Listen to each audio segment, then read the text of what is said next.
and welcome to the Convex Conversation with me, broadcaster Helen Fospero. This month, BBC One has launched the Marvellous Miniature Workshop, a fascinating new series hosted by DJ and broadcaster Sara Cox. Sara takes someone's memory of a meaningful place or room in their life and has it beautifully recreated in tiny proportions by one of a team of expert miniaturists. They say it's the little things that mean the most. And in this series, we're taking that to heart. We're stepping into a world where cherished places from the past are brought back to life in miniature. It's like being detectives, isn't it? From family homes... I just miss it so much. ...to grand public buildings. This building was so magnificent. And today we're featuring professional model maker Ethan Goodbody of Mon Studios, who is one of the experts creating these accurate, detailed miniature places. From a 36-metre iconic mural celebrating black heroes to minute hand-painted dominoes. He's faced some incredible challenges in the programme, and I'm delighted to say he's with me now. Ethan, it's so nice to have you with us. The programme is fantastic and a very different watch. How did you get involved in the first place? Yeah, thank you very much for having me. So I was reached out to get invited to be involved in the show. At first, I thought it was a spam email. I thought there's no way this is happening. There's been sort of shows in the past with model making, that sort of thing. But I thought it was such an awesome concept. And I was like fully on board straight away. Yeah, they got in touch and they had a few sort of initial interviews and whatnot. And then a few months later, we were recording our first few episodes. It was kind of like a domino effect, no pun intended. It's been a whirlwind. It's been a great opportunity and one that I couldn't miss. And of course, we've all just seen Sara doing her Children in Need challenge and raising absolutely millions of pounds for charity. She's an absolute force to be reckoned with and a wonderful personality. What's it been like getting to know Sara? Because she really guides the guests through their experiences and their emotions really beautifully, I think. Yeah, she was amazing. Working alongside her and just seeing how professional she is and just how she sort of just takes it in her stride. I mean, I learned tons from just being around her, really. She is as lovely as she appears on camera. There is no sort of faking it. She's just the kindest sort of person to be around. And I think everyone saw that from her Children in Need run as well.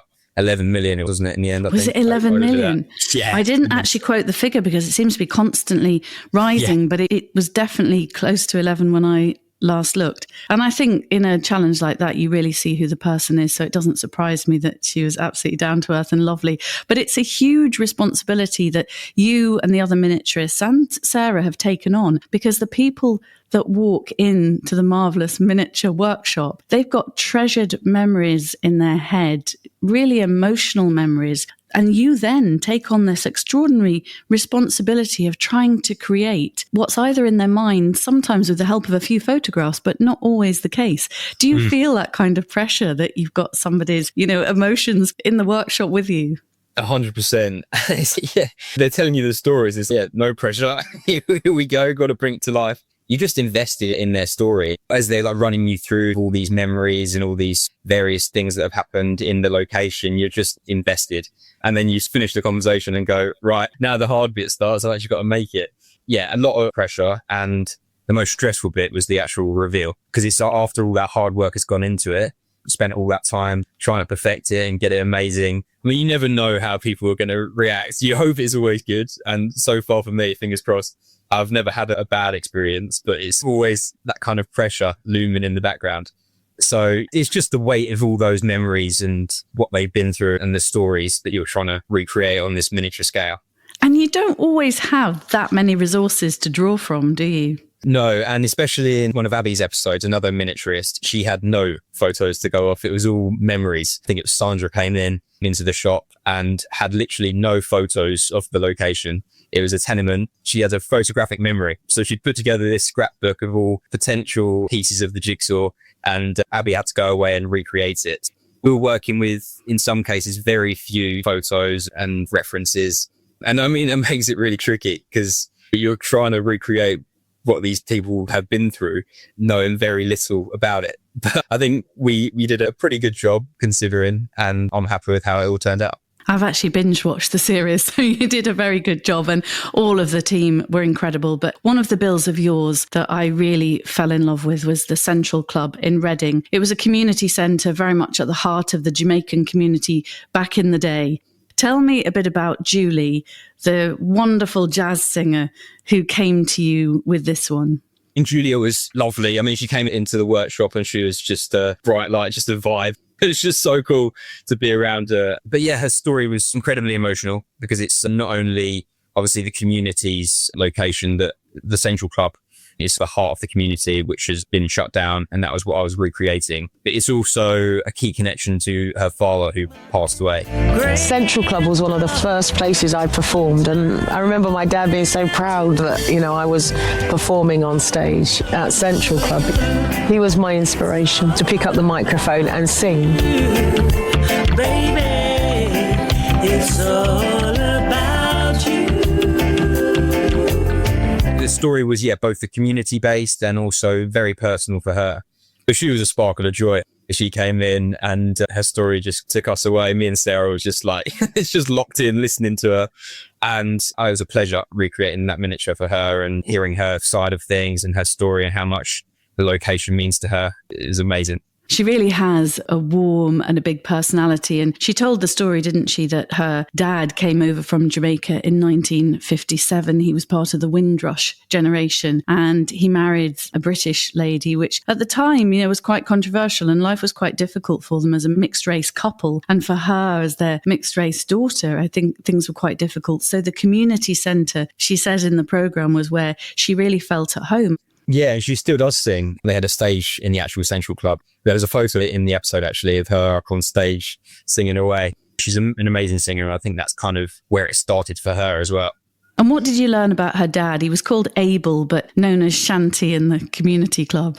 Yeah, I mean, he had his domino tournaments, so he hosted a number of dominoes tournaments in the actual Central Club. The stories that she had of him were mega. He sounded like such a character. He used to have all these different dominoes events. I hadn't played dominoes when we were sort of filming the episode. I have since, but I had no idea like how you play dominoes or anything like that. So actually hearing how it was such a big part of the community was so interesting. No, he sounded like such an awesome character, and no wonder she misses him and wanted this model to reflect on that.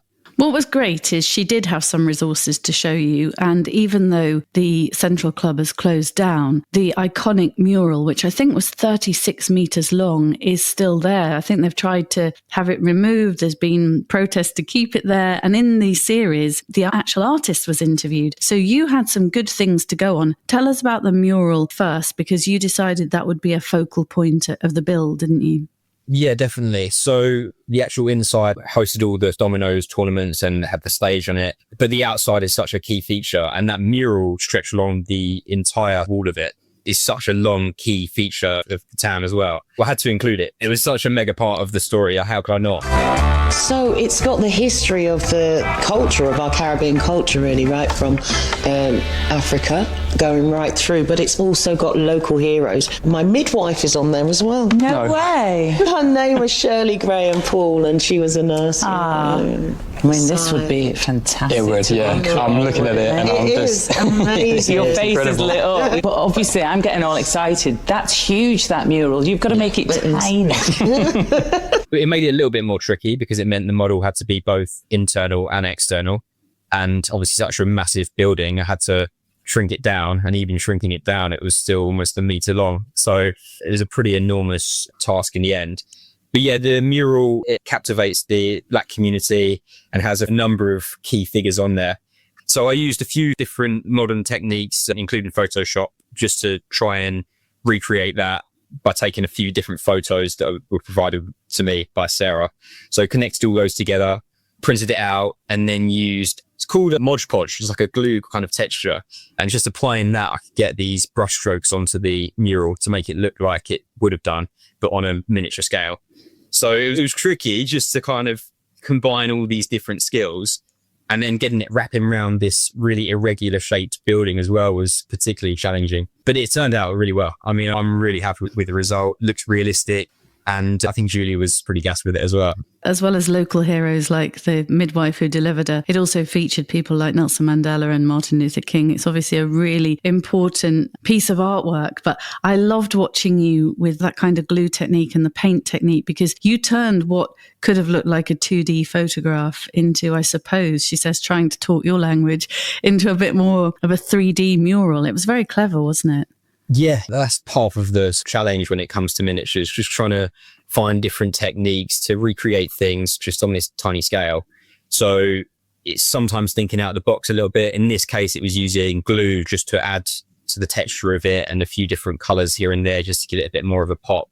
But you want to make sure it's vibrant and colorful, but at the same time, make it look like it would have done where it's on a main road. So it's going to have rain and dirt splatter on it a little bit. So getting that good balance in between the two was really important. So yeah, there's a few different ways of achieving it. And I think I did the best that I could. It was absolutely smashing, and she was blown away by that aspect of it. Tell us about the actual building itself, the walls, and there were loads of windows too. How do you go about making those? My approach to model making is I've got like an engineering background. My previous job, I used CAD, which is computer aided software. So like 3D modeling and that sort of thing. So I like to go on Google Earth, get all these different images and just references that I can use. And on Google Earth, they've got this setting where you can measure dimensions of walls and that sort of thing, which is really useful just in getting the picture of the overall scale and size of it. So I did a lot of research into that before actually attacking the 3D aspect of things. Once I had all of those bits, I could then go into CAD, model it up, get a rough idea of where everything needs to be, windows, where they need to go, and that sort of thing. And then I can start breaking it down and going wall by wall.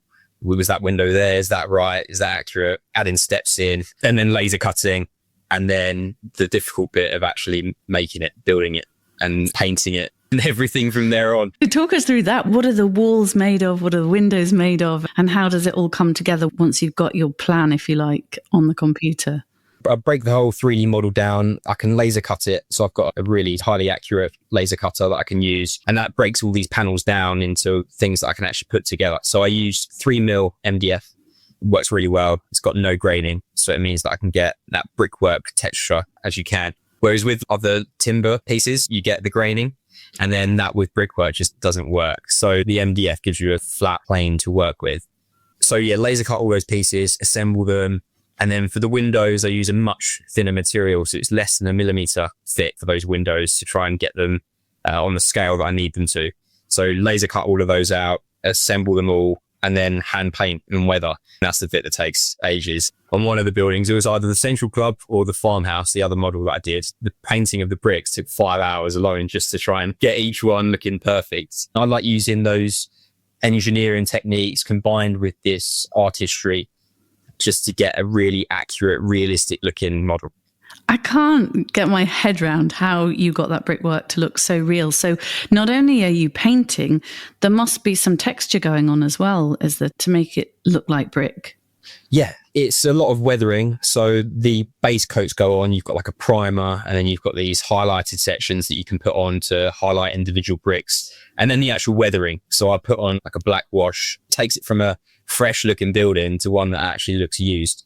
So the biggest thing with miniatures is you can create a building, but then getting it looking hyper realistic is the next step. So you have to take those extra steps in weathering and that sort of thing to get it looking as it would do in real life. And what is the ratio that you were working at in terms of the real building and the model building? It was a little while ago, but I think the Central Club was 160. So that's like for every meter, divide that by 60. And that's the sort of scale we're all working to. And the farmhouse was 132, I think. So that's a mathematical challenge as well, presumably. Yeah. Or are you good at that side from your engineering background? Do you find the maths and the scaling of it all fairly straightforward? It's making my brain hurt just thinking about it.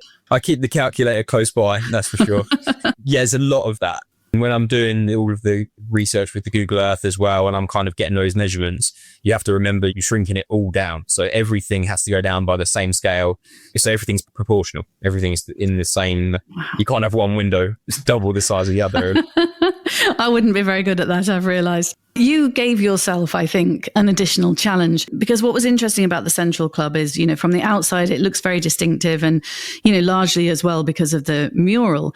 But you knew how important the interior was to Julia. She remembers singing there. She remembers her dad, Abel, captain of the Dominoes Club. And I think he sometimes DJ'd. And there were all these precious memories from the interior. So how did you get round that conundrum about giving her a taste of the interior too?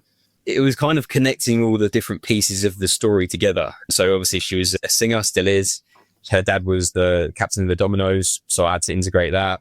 And then just the overall community aspect. So you had all these different ethnicities coming through and different countries of origin. So integrating all of that together was a bit of a challenge and just trying to plan out the best way of doing it. So I had a few photos of the inside of the actual building, but no real layout. So I had to kind of step back a bit and just take a different approach and just go, okay, we have a stage here. I mean, that's where it would have been. But in terms of the actual layout, I was like, okay, we need a few different tables here for dominoes. We need a nice little notice board on the side to have these images of the Dominoes posters and DJ posters. And just laying it out as it would have been, just connecting this story for Julia. So it really does play a nice role in how it's all worked out for her. It was a challenge, just trying to picture it as it would have been and connect all the dots, but I think that turned out pretty well as well. 3 things from the interior really stood out for me. First of all, there was the microphone that perhaps Julia would have used in her days there. Tell me how you made it. That was itsy bitsy, teeny weeny, tiny. Yeah. How did you make that? Yeah, that was microscopic. That was, again, so I used my 3D model making background to influence a lot of my design approach. And I've got a 3D printer, which prints down to literally 1/4 of a millimeter in accuracy. I mean, it was so small. It was literally less than a pea. It was tiny. So I designed that on CAD, printed those bits out, so the actual microphone and then the base of the microphone. And then the actual stand was a 0.5mm steel wire as well, which threaded through. That was all painted in matte black. And the way it came out on camera was unbelievable. It looked so good. It's like they use these telescopic probe lenses to kind of go in the model and film it all. And it just turned out so well with that sort of matte finish and how it stood in front of all of the tables. It just looked mega. So I was really happy with how that turned out. But the 3D model making aspect and the 3D printing aspect of it really played a key role in that. I spent many hours playing dominoes as a child with my grandfather. So, of course, I'm going to ask you about the tiny dominoes that you recreated, having not played dominoes yourself before. But how did you do that? They were, again, little tiny resin pieces, which were unbelievably small. I mean, even with tweezers, we were struggling on set to film them. So myself and all the cameramen had to literally hold our breaths, because as soon as you a little bit of air or a little gust of wind, it just blew off. So I was having these tiny little microscopic resin dominoes, and I was trying to put little dots on them with the end of a needle. It was that small. So I was literally getting black paint and then just trying to really get the tiniest dot I could on these dominoes. And that was the trickiest bit of the whole thing, I think, especially with 3 cameras filming around you. It's at the end of the day as well, and you're trying to get this little dot on a domino. But I mean, yeah, they were so small. That was by far the smallest thing I've ever done. They were microscopic. And then placing those on the table as well to recreate a domino game. The other thing as well that was great and was brilliant for you, because you knew it would be super accurate, was because you'd got a photograph of the posters on the board, you managed to somehow shrink those down, but they would be totally authentic, wouldn't they? Yeah. The biggest problem with them was I was given them and they were the original posters, but they had a big old crease down the middle, which are obviously, if you're printing stuff out, you don't want a crease down the center. So I had to take those into Photoshop, kind of merge them. So merge them together, use different sort of Photoshop techniques to get them blended nicely, shrink them down and then print them and then re-age them. So refold them in the right places and add them to the notice board. Sometimes in this industry, you feel like you're going back on yourself, unfolding things to refold them in miniature. But I mean, it's all part of the process and the result says it all, really.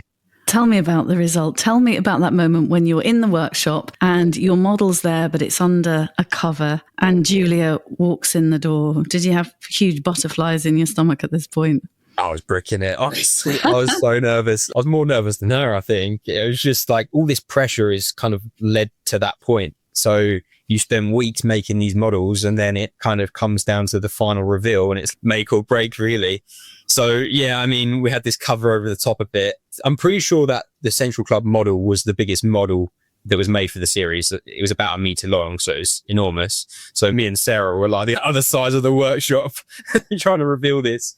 And we had this big old cloth, and then, yeah, that comes over and you get one take at that. Here we go. This is it. Let's see how this goes down. But her reaction was like amazing. You can't ask for more than that. Just seeing sort of her eyes light up and all those memories come flooding back is the best thing you can ask for. Like, it was amazing. She was such a great character to be around. It was awesome. It was amazing. That's fantastic. It was a beautiful model, and you can't get better than the BBC at filming something like this. Your work was really beautifully shown. They did a great job, didn't they, of filming it? Yes, thank you. Thank you. Yeah, no, the BBC were amazing. The whole crew were just next level. And working along Nikki, the producer, as well, just being around people that have been in this industry for such a long time. The TV world was just like amazing for me because I love it. I film all of my stuff here in the workshop. And just being in that environment was, yeah, just epic. Just such a great experience all round, and I couldn't fault it. It's great. Oh, that's incredible. And of course, the other thing you did was you recreated a house for a couple, didn't you? Tell me about that. Yes, the farmhouse for Katie and Lee. Again, such a great location. It was their farmhouse that they met each other at, that then they leased and they started a family there. And eventually Katie's father unfortunately passed away and they scattered his ashes by the yew tree out the front. Unfortunately, for various circumstances, they had to leave that location and they weren't allowed to return. So for them, it was obviously such a key part of their lives. And in a way, they've left part of that behind. So they came to me with this incredibly emotional story, and one that I was just blown away by. Such a nice building, such a nice house, and the stories that they had, the fact they met here, started a family, just so cool to just hear it all.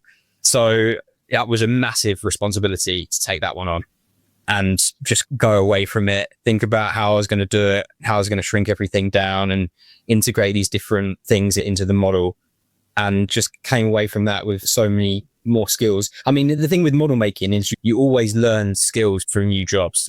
You're constantly picking up on things. So for this one of the biggest things for me that I learned was the tree, the yew tree. So where Katie's father's ashes were scattered, the actual tree held such a key value. So I had to include that in the model. I mean, how could I not?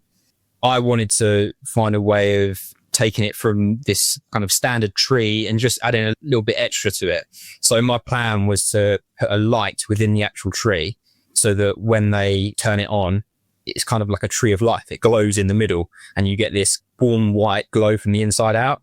And it just added that extra touch to the model. And I mean, their reaction said it all. It was so nice to kind of see them appreciating. That was a massive thing for me. What were other aspects of that particular build that perhaps taught you new skills or that you were particularly proud of? The hallway was a massive thing. I think Lee said they used to have the front doors wide open. There were like these kind of double doors that opened up into the garden. And above that was like a fan light as well. So I'd never done like that kind of window before, that fan light window. The hallway was like a nice, like warm yellow color, like paint to it. I had a number of different trimmings, that sort of thing inside the model. So I obviously had this external view of it with that brickwork and the tree and the garden. But then the hallway on the inside was a key part to it because that was the entrance. So I really wanted to integrate that into it. But working on a model within a model, if you know what I mean, it's like a hallway within a bigger model was really tricky, and getting all those key details like the fan lights, the doors opening to the garden, and then a few different bits on the inside, including some baby bouncers that their twins mentioned they used to have when they were kids. Just trying to bring that all together on this really small scale within a bigger model was really tricky, but I think it turned out really nicely. Another brilliant one. Where do you stop with detail, Ethan? Because the human eye can only see so much. It's one of the biggest things that myself, along with other miniaturists, we beat ourselves up too much because we try and go down to the hair, like the thinness of the hair, that sort of detail. I mean, you have to get to a point where you just go, we've done as much as we can here. We can't go much further. So it's always an ongoing battle. And it normally comes down to how much time you've got, how much time you're willing to spend on things. Because I mean, if I spent 5 years on a model, I mean, I hope I never do. But if you do, you're going to keep working on it and keep trying to perfect it more and more. But it gets to a point where you just have to go, enough's enough. Let's pack it in there. You're always looking to improve and get things better and better. But it comes to a point where you just go, yeah, let's call it a day. Most of us, when we were kids, have enjoyed a bit of amateur model making. When my kids were little, I remember buying our son a model aeroplane, and actually he didn't put it together. My brother put it together and spent the whole of Christmas painting all the tiny detail and tweezering bits together with glue, etc. But how did you get into the world of professional model making? Myself, I always loved Lego as a kid. That was always my go-to toy. I mean, it's not really a toy. It is a toy, but it's like this entrance way into building your own things, isn't it? Without all the mess of glue and that sort of thing. So that was always my go-to thing. I used to go up to my room, just build for hours, just random things. Start off with the instruction manual and then pie that off after a while and just freewheel it, just kind of build whatever I wanted to. I mean, I still love Lego now, but that kind of continued just throughout my childhood, really, always making things. And then I got into my teenage years, did more DT and that sort of thing at school, and started loving just the idea of bringing an idea to life, just having this way of sketching something on a notepad and then being able to go away and actually build it in real life. And that kind of continued. I took over my dad's garage alongside him. The two of us would go and build things every couple of weekends in the year. So I think there was one time where we had like a fancy dress costume as a party. So it was like a family party thing. We were going as like the Flintstones, like the classic Flintstones. And so I had the idea of building this full scale Flintstones vehicle. To my parents' dismay. So I kind of put this sketch together of how I wanted it to go, and half expecting them to say, no, you're not making that. But Dad was just open to it. He's in the same world really as me with this engineering game. So he was fine with it. He was like, let's do it. Let's build it. So we built this full scale Flintstones vehicle in the garage, and it took up literally half of it. It was enormous. That was another step forward for me in the world. Then it was A-levels. I did product design there and kind of got to learn the CAD side of things more. And then I went to uni. So I went to Loughborough University and did engineering there. And that combined everything that I loved. So it was the concept design, having these sketches, creating these ideas, and then going away and prototyping things and bringing them to life a bit more, and then perfecting things. It was all those little details that you don't really think about. So that was a big thing for me in bringing all those different skill sets. And then I finished uni. That was kind of mid-COVID that I finished university, which was a bit of a shame, but we all went through it, didn't we? Yeah, we did, one way or the other. Yeah, exactly. And started a full-time job as an engineer in furniture. I was kind of doing model making still in the background. I picked it up more and more through uni, and then I was doing it in the background at the same time as this full-time job. And as time went on, I fell more and more in love with this idea of able to sketch something and then build it on your desk. Like not having to take over the garage really, and just do it in this smaller setting where I can just kind of rely on myself, not have to nag my dad to build stuff, and just have this own reliance and this own thing that I really loved. And that kind of continued through the job. I did the job for 2 years, and it got to the point where I was like, I want to kind of take a bit of a hit on this. I want to just dive all in. So swap that full-time job for a part-time job. And just started doing model making really 3 days a week out of the 5, and just building the skills, building the social media profile and that sort of thing, and just diving into it really. Is that how Mon Studios was formed really? Yeah, pretty much. I left that job and created this social media presence, and the name of it is Mon Studios. And that's where it started and continued to build into where it is now. So Mon is like my childhood name. It's what my parents called me. So that's where that comes from. Obviously, my name's Ethan, but that's just a little nickname that we had when I was a kid. So took that on and grew the presence on social media through that. And that's kind of developed to where it is today. Did you ever think when you started doing all of this that you could make a living out of doing things in miniature? Because it's a really unusual profession, Ethan, and it's not one I thought of, to be honest, until I met Lauren Child recently, who created Charlie and Lola, and she builds all the beautiful furniture and interiors of dolls' houses. And at the same time, I was talking to your producers about this show. Yeah. When you start model making, you kind of tell yourself that, yeah, you can make a living out of it, even though, I mean, there's not tons and tons of evidence of that. It's an industry that was thriving sort of in the 80s and 90s with film and TV and that sort of thing.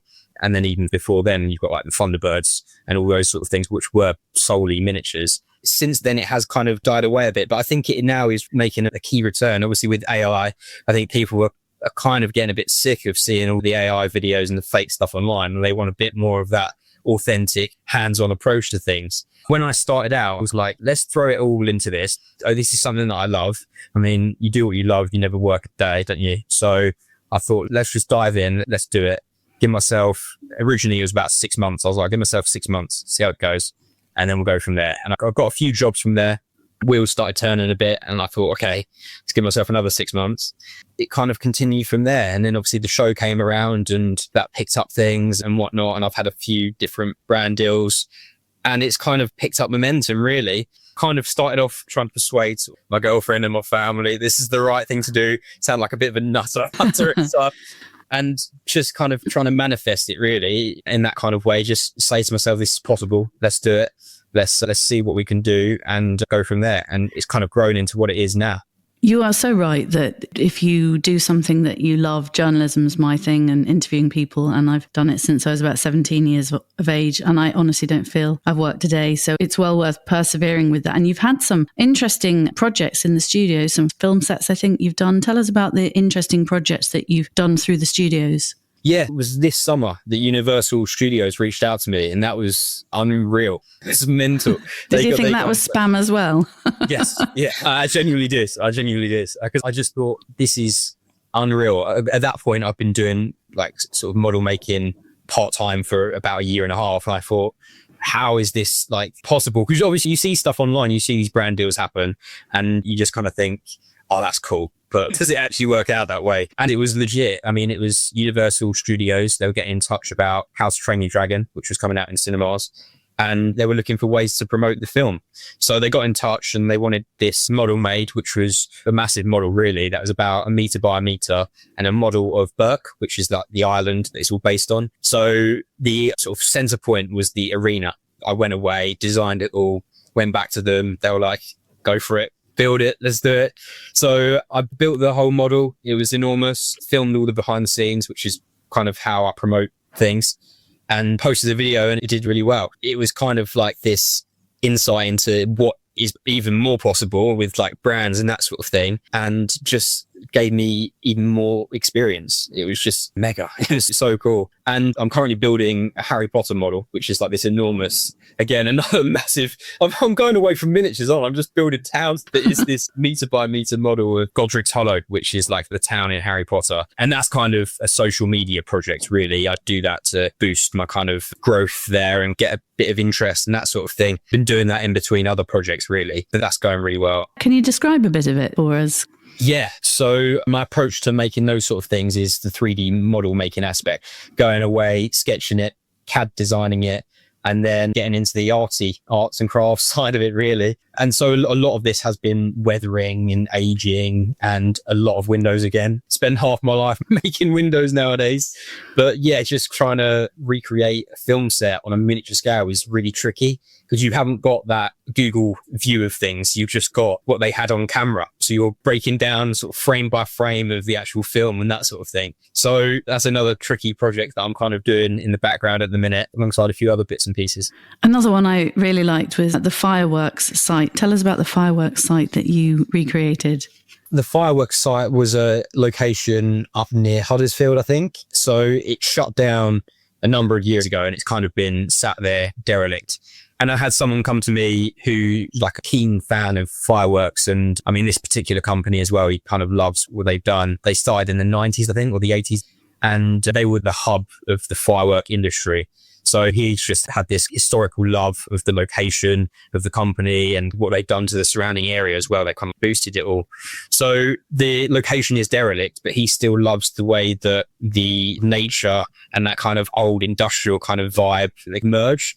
So had this client come to me about a year and a half ago now and just said, can you recreate that for me? It was a number of these firework huts all together. I fell in love with the project. I thought it was so cool how you've got like this industrial looking place which has kind of been invaded by nature or taken back over. It was just a really cool merging. So made that for him. That was, again, a very large-ish model. It wasn't as big as the one that I do nowadays, but it was big and it was incredibly detailed, and he loved it. So I'm pleased to say another happy customer. What qualities do you think you need to be a great miniaturist and model maker? Patience is the key. And I think sometimes for all of us, we struggle with that as miniaturists. I mean, you get to a point where you're fiddling around with windows at 11:30 at night and you think, right, let's pack it in for the day. But yeah, I think patience is the biggest thing, and having just a wider view of the actual project that you're doing. So you might be painting a brick in a massive building, as I did for the Central Club. You're painting this individual brick, but you have to remind yourself it's not just a brick, it's the whole building. It's the thing that you're creating. It's not just this individual piece. So I think it's kind of having, a bigger picture, patience, and just creativity is the biggest thing. And just the willingness to try different approaches, try different materials, and just have an open mind when it comes to things to use and things to do. Does it give you a deep sense of satisfaction when you finish a model that you're very happy with and you take a look at all those details and all the love and care and hours that's gone into it? Yeah, definitely. That's the best part, is the final product for me. Obviously the process it takes the most amount of time, but seeing what you have created is so nice, and just seeing like that result of all the hours put in. That's why I love this industry. You go into other industries and you can spend time sort of churning numbers and that sort of thing, but you never have like this final look. That's the best thing with making things and just kind of building things from scratch. You finish it and you go, I've done that. Even like DIY projects, it's the same kind of concept, isn't it? Putting up a picture. I mean, you hang a picture, it wasn't there before, it is now, and you've got that result in front of you, that physical aspect. So I think it's so cool having a final thing that I've put all those hours, all that dedication into. It's lovely. And what's next for 2026? Do you have any big projects on the horizon? I do. There's a few things that I can't talk about because of all the NDAs and whatnot, all wrapped up in that. I'll keep plugging away on social media. I'm always looking at comments and things as well, what people want me to make, that sort of thing. So at the minute, just stay tuned to Stay tuned. I'm sure the BBC show will have given you a wonderful profile. We wouldn't be talking to you now if you'd not made the BBC show. So I'm sure that will help. And I hope we'll keep in touch, Ethan, because I'd love to know what you're up to next, and keep going. What a great career to develop. And you've just had a big grin on your face. Your eyes are sparkling. You obviously really love it. And congratulations as well. You made some people very happy in that programme. Thank you very much. It has been a great experience, and one that I'll never forget and hopefully get to do again in the future. But yeah, I love it. I'm doing what I love, so how can I not have a grin? Exactly. I've got an idea for series 2, so I'll mention that to the producers. I've got something that perhaps will end up on your lap if there is a series 2. I hope there is. Perfect. Anyway. Yeah, no, fingers crossed. You've been listening to model maker Ethan Goodbody, one of a team of talented miniaturists featured on BBC One's brand new show, The Marvellous Miniature Workshop, presented by Sara Cox. Check out episode 4 for his recreation of the Central Club in Reading, a very special place to jazz singer Julia. Download and subscribe to our series at convex.podbean.com, or search The Convex Conversation on Spotify, Apple Podcasts, or wherever you listen to yours. I'll be back in January with more inspirational people and stories. So in the meantime, enjoy some of our other episodes, and we wish you all a very happy holiday season.